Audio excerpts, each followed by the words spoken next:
Hey, what's up guys? It's you boy, Suplado Moto.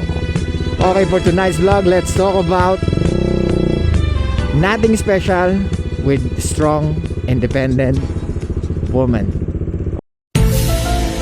or women. Bro, for sure narinig mo na yung mga ganong salita, especially pag nanggaling sa mga kababaihan, di ba? So they think na may special sa salitang strong independent women. Anong difference dun sa atin? Kasi lang naman yun, nagtatrabaho lang din naman tayo. Sa atin, di natin pwede sabihin yun. Strong independent men. Funny, di ba? What? Mukhang tama. Kasi that's who we are eh. Di ba? I mean, anong difference? Na pag ang babae nagpo-provide is something magical or ano yun, something special? No, it's not. Oh my God! Ano yan?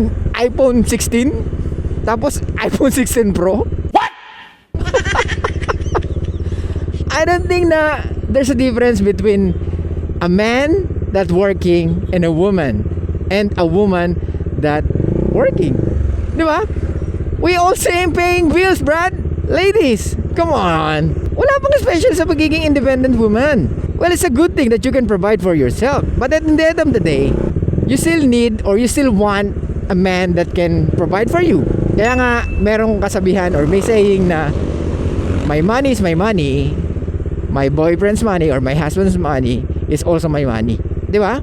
Kasi nga, karamihan ng babae, kahit na nagpo-provide na or kumikita na ng malaki, they still want a man that can provide for them. Or maybe someone that they can pay for their lifestyle. And wala namang masama dun. Pero I don't think na kailangan pa sabihin na strong and independent ka, tapos malungkot ka naman sa gabi. I genuinely believe most women na very successful are sabotaging themselves to find the guy that can their love and respect. Kasi imagine mo you are a very successful woman, and the more you become successful, the more you become a prisoner of your success. And that's the truth. Why? Because women don't date down. Compare sa lalaki, men can date down. The more the cheaper, the more the better. I'm not saying we are cheap or nagtitipid tayo, pero mas masarap i-date yung hindi mo kailangan mag-flex ng money just para lang magustuhan ka niya. Well, it's still, gumaga, it's a society's rule na kailangan may kaya kayo provide sa babae financially, emotionally, and of course mentally. At syempre nandun na rin yung spiritually. So pag hindi mo na ipoprovide yung mga ganung bagay sa isang babae, kung ang kaya mo lang i-provide is pera, hindi rin siya mag-hold on sa'yo, di ba? Or hindi rin siya pwedeng makatagal, di ba, sa isang relationship unless wala na siyang pupuntahan or ikaw lang yung lalaki na pwedeng mag-provide sa kanya ng ganon, di ba? Pero hindi rin masarap sa pakiramdam na yung babaeng gusto mo or yung babaeng pinili mo is nasilaw mo lang sa pera. Hanggang kailan, Brad? Di ba? Hanggang kailan mo paninindigan? Kumbaga para ka nagme-maintain ng ano yan eh. Hindi na natin na maybe luxury car na kailangan mong i-maintain. Yun, ganun ang nakikita ko pag meron kang babae na or girlfriend na nasilaw sa pera or dinaan mo sa pera at nakuha mo naman. The problem is you need to maintain her for the money. Diba? Hanggang kailan? That's the question. Diba? Anyway, let's go back. So ano yung sinasabi ko? Women sabotaging themselves or hurting themselves as time goes by when it comes to being successful as a woman.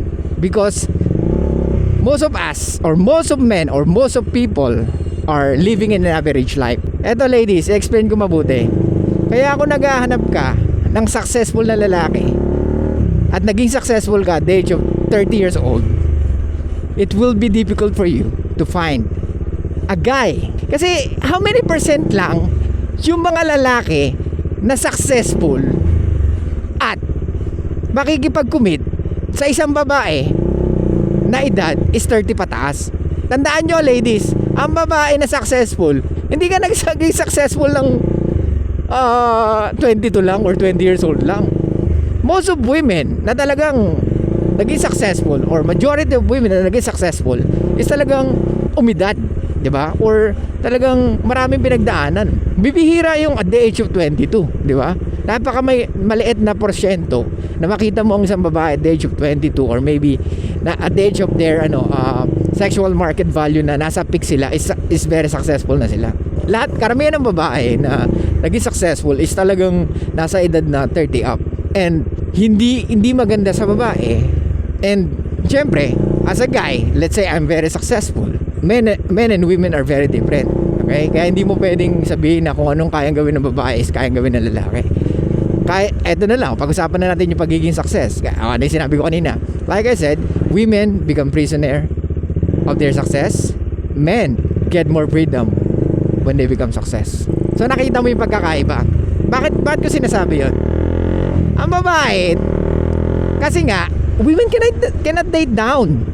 And they hurting themselves na pag pumili sila ng lalaki na average, kung very successful sila, compare sa lalaki na successful at pumili ng babaeng average. Gets mo?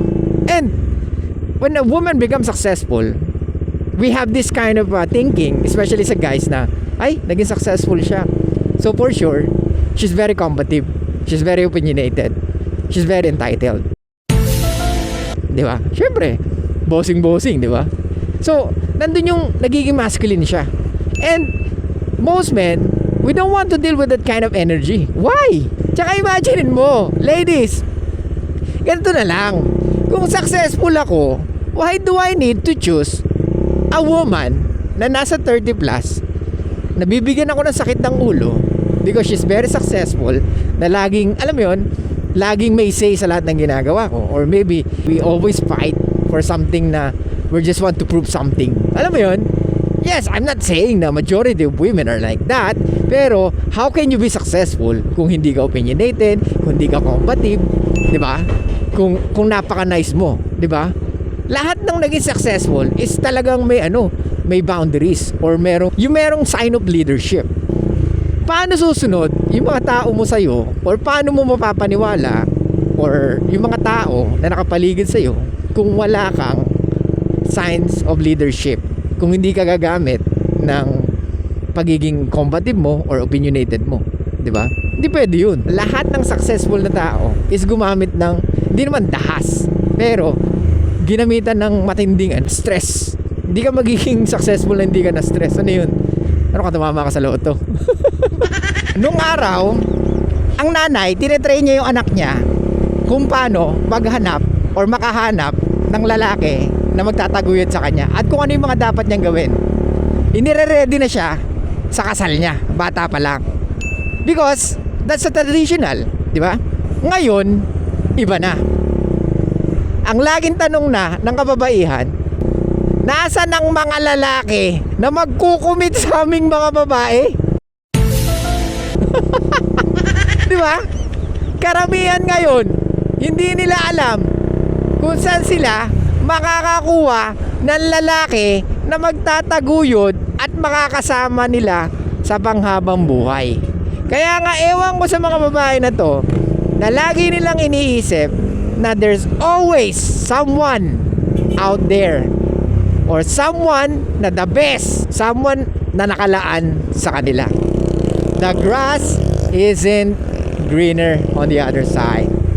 The grass will be greener when you water it. Oh, ha? What? Kaya nga, ladies, kung may boyfriend ka na ngayon, eto tanda mo, pag umidad ka ng 26 at single ka 28, 29, medyo kabahan ka na. Kasi when it comes to relationship, it may take 3 years, di ba, to 4 years bago mo sabihin na, sige, papakasal na ako. Tandaan nyo, guys, eto, pag nakita ka ng for sure, yung mga nag-grocery, pag may nakita ka sa rep mo or sa stock nyo na may expire na, ano ginagawa mo? Ay puta, may expire na pala to next month. Ay mag-expire na pala siya in 2 weeks. Ano ginagawa mo? Di ba mamadaliin mo? Kakainin mo, uubusin mo. Di ba? So imaginein mo, yung babaeng pinili mo, meron siya reproductive window na magsasara na. Anong gagawin mo? mamadaliin mo. Kaya nga karamihan na may edad na babae na nag-asawa at gustong magkaanak, nahihirapan. Kasi stress yung nangyayari, or nararamdaman nila yung stress, or very stressful for them, for both of sa kanilang mag-couple. Imagine mo yung lalaki na kailangan ko matulog na maaga, kailangan ko mag-gym, di ba? Kasi gusto niyo magkaanak eh. Kasi okay na kayo eh, di ba? When it comes to financially, okay na kayo eh. So ngayon, umilad kayo parehas ng nasa 35. Ngayon, na-stress yung lalaki pag hindi makabuo. Eh ang lalaki, syempre, hanggat maaari, we want to continue our genes or yung lahi namin. Di ba? Lalo na kung alam kong matalino ako at kung alam ko na maganda yung genes ko. Kaya kailangan ko i-continue to. What? Ako, marami na ako narinig ng kwento. Yung mag-asawa, hindi magkaanak. O ano ginawa ng lalaki? Nambuntis ang iba. Wag niyo po tularan yun, ha? Kwento lang yun.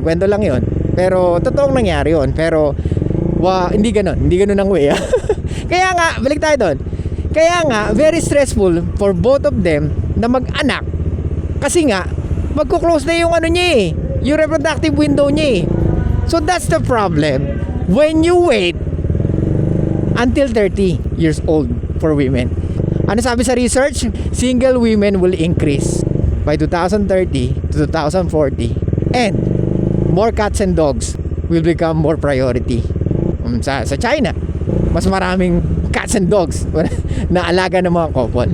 Anyway, so yun lang guys, thank you so much. I'll see you guys next time. Sana may napulot kayo, and please don't forget to subscribe to my channel. See you guys next time, and bye bye.